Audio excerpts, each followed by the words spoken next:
Inside the hidden chamber the air felt heavy and unmoving, as if even sound hesitated to travel. For the first time Hanley truly understood that the man before him was no longer a simple physician, but a desperate survivor who had already crossed the line between caution and obsession.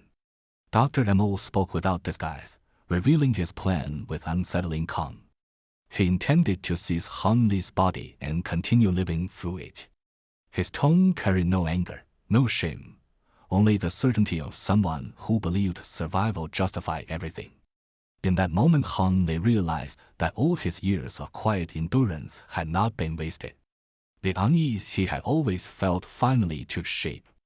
The threat was no longer abstract but immediate and undeniable. Dr. Mo's gaze was sharp and possessive, like someone already claiming what he believed belonged to him. To the old man this was not cruelty but logic, the strong preserving themselves through the weak. Yet Hanley was never as helpless as he appeared. He did not resist immediately. Instead, he grew even quieter, understanding that panic would only hasten defeat. Victory in such a situation would not belong to the louder voice but to the patient mind. Dr. Mo's body was failing, and the urgency in his movements betrayed that weakness.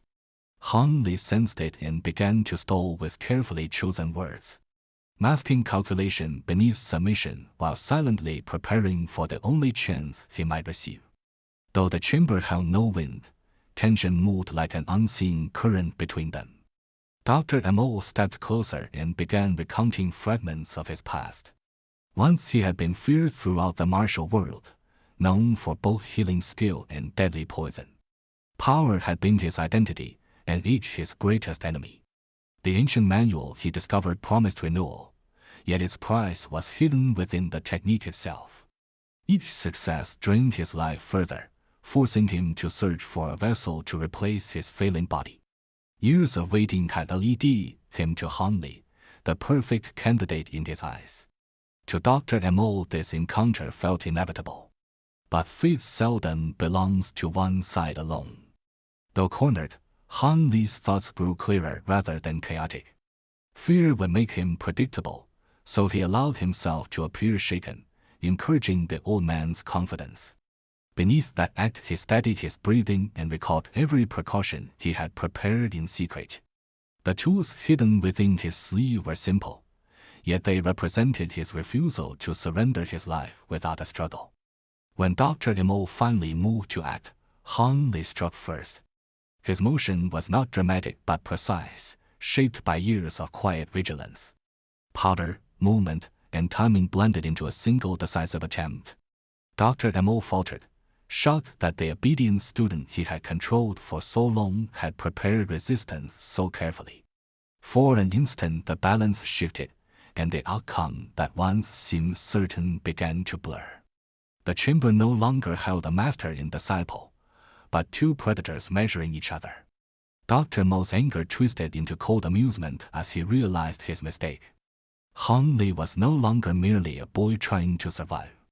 He had become someone capable of calculating survival itself.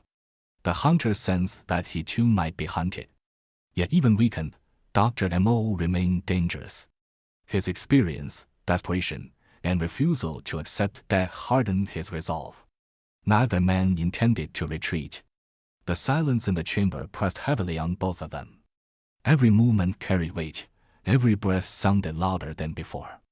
Beyond the hidden room the sect remained peaceful, unaware that within its walls a struggle for life and identity was unfolding.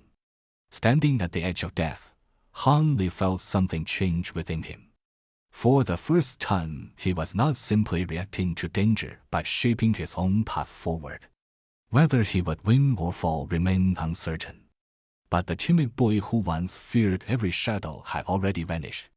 In his place stood someone who understood that survival required not only caution but the courage to act when the moment arrived. And in that dim chamber, beneath the stillness of night, the quiet turning point of his destiny began.